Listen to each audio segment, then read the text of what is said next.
আসসালামু আলাইকুম। আজকে আমি বানাবো মোচার চপ। এর আগের যে ভিডিওটাতে আমি এই যে মোচার চপের পুরটা বানিয়েছিলাম, তো এই পুরটা দিয়েই আমি মোচার চপগুলো বানিয়েছিলাম। তো কিছু মোচার চপ বেঁচে গেছিলো, মানে পুরটা বেঁচে গেছিলো। তো এই তো 5টা। তো এটাকে আমি এবার করব কি আরেক ধরনের চপ তৈরি করব। তো এটাকে একটু হাত দিয়ে চ্যাপটা করে নিলাম, এটা মানে ওভেল শেপ করে দিলাম আর কি। তো খুব সুন্দরভাবে এগুলোকে চ্যাপটা করে নেব। আর অবশ্যই এগুলো ফ্রিজে ছিল, সেই জন্য একটু বেশ জমাট বেঁধে গেছে। তো এই ধরনের এভাবে আমি চ্যাপটা করে নিয়েছি সব কটাকেই। আর এবার আমি করব কি, এখানে একটা বাসন নিয়ে নিয়েছি আর তার ভিতরে আমি দিয়ে দিচ্ছি 5 টিস্পুন ভর্তি করে বেসন। এটার ভিতরে বেসন দিয়ে দিলাম। মোচার চপের পুরটা আমি কিভাবে বানিয়েছিলাম তা সেই রেসিপিটা ডিসক্রিপশন বক্সে দিয়ে দেবো, আপনারা একটু চেক করে নেবেন। এবার এটার ভিতরে আমি দিয়ে দিচ্ছি 2 টিস্পুন চালের গুঁড়ো। চালের গুঁড়ো না থাকলে পারে এই জায়গাটাতে আপনি কর্নফ্লোরও দিতে পারেন। তো আর দিয়ে দিচ্ছে এবার আমি ধনে গুঁড়ো 1 টিস্পুন, 1/2 টিস্পুন হলুদ গুঁড়ো, 1/2 টিস্পুন লাল লঙ্কার গুঁড়ো, আপনি চাইলে পরে এটা স্কিপ করতে পারেন। তারপরে 1 টিস্পুন দিয়েছি আমি ভাজা জিরের গুঁড়ো, আর 1/2 টিস্পুন দিয়েছি কালো জিরে। আর তারপর এবার আমি অল্প জল দিয়ে এটাকে গুলিয়ে নিচ্ছি। তো এটার ভিতরে একটু আদা আর রসুনের পেস্ট দিলাম। এটা কিন্তু অপশনাল, চাইলে দেবেন, না হলে স্কিপ করে দেবেন, কোনো অসুবিধা নেই। তারপর এটার ভিতরে এবার আমি দিয়ে দিচ্ছি স্বাদ মতো নুন। খুব বেশি যেহেতু আমি নুন দেবো না, কেন কি অলরেডি আমার পুরটাতে খুব সুন্দর টেস্টি একদম নুন, মানে নুন ঝাল মশলা দিয়ে তৈরি করা। তো একদম অল্প করে নুন দেব। আর 1 চিমটি আমি দিলাম বেকিং সোডা। তো এইটা দিলে পরে আমার আলুর চপটা খুব মুচমুচে খাস্তা হবে। তো একটু নুন জল কম মনে হচ্ছিল, মানে অতিরিক্ত গাঢ় হয়ে গেছিলো মনে হলো। তো সেই জন্য আমি আরও 1 টিস্পুন ভর্তি করে জল দিলাম, 2 টিস্পুন মতো আর কি। দিয়ে খুব ভালো করে এটাকে চামচ দিয়ে আমি ফেটিয়ে নিচ্ছি। ফেটিয়ে নিয়ে এটাকে আমি 10 মিনিট ঢাকা দিয়ে রাখবো রেস্টে। তারপর কিন্তু আমি এটাকে মানে বানাবো।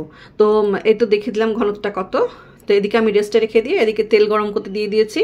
তো 10 মিনিট পর ফিরে এসছে। আমি এখানে একটু দিয়ে দিয়েছি, মানে তেলটা কতটা গরম হয়েছে আর কি সেটা দেখিয়ে দিলাম।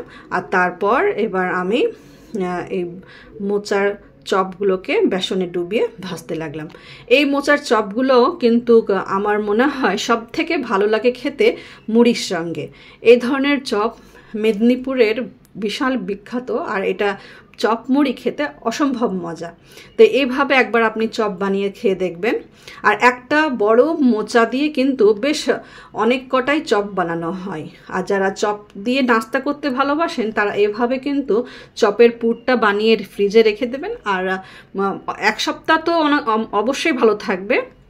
দিয়ে এইভাবে অল্প অল্প করে আপনি মোচার চপ বানিয়ে খেতে পারেন নাস্তায় বা বিকেলবেলায় সন্ধ্যার সময় চায়ের সঙ্গে। তো এই ধরনের একটু চুটুর পুটুর খাবার বিকেলবেলার নাস্তাতে কিন্তু ভালোই লাগে। তো এই তো লাল লাল করে আমি চপগুলো ভেজে নিয়েছি, এগুলোকে উঠিয়ে রাখবো। তো এই চপটাকে এবার আমি বাকিগুলোকে ভেজে নিচ্ছি। তো আর একটা জিনিস আমার খুবই প্রিয়, এই যে বেসনটা আছে, বেসনের গোলাটা, ওর ভিতরে আমি একটা বড় কাঁচা লঙ্কা, এগুলোকে এইভাবে একটু বেসনটা লেটপেটিয়ে মাখিয়ে নিয়ে এই চপের সঙ্গেই আমি ভেজে নেব। এটা কিন্তু আমার সব থেকে প্রিয়, মানে মোচার চপের সঙ্গে এই ধরনের কাঁচা লঙ্কাও মানে ভাজা খুবই প্রিয় আমার, এটাও খুব ভালো লাগে। তো এইভাবে আমি 2টো কাঁচা লঙ্কাও ভেজে নিয়েছি। আর এই তো চপগুলোকে আমি উল্টিয়ে পাল্টিয়ে এবার ভেজে নেব। তো এইভাবে আমি সমস্ত চপগুলোকে উল্টিয়ে পাল্টিয়ে ভেজে নেব লাল লাল করে।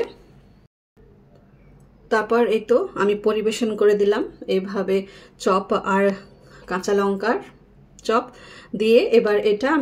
এবার আপনি চাইলে পরে এটা এমনিও খেতে পারেন শুধু মুখে, বা চাইলে পরে এটা মুড়ির সঙ্গেও পরিবেশন করতে পারেন। অসম্ভব মজার এই চপ, মানে মোচার চপ আর এই লঙ্কা দুর্দান্ত স্বাদের হয়। এই মোচার চপ মুড়ির সঙ্গে তো অসম্ভব মজা লাগে।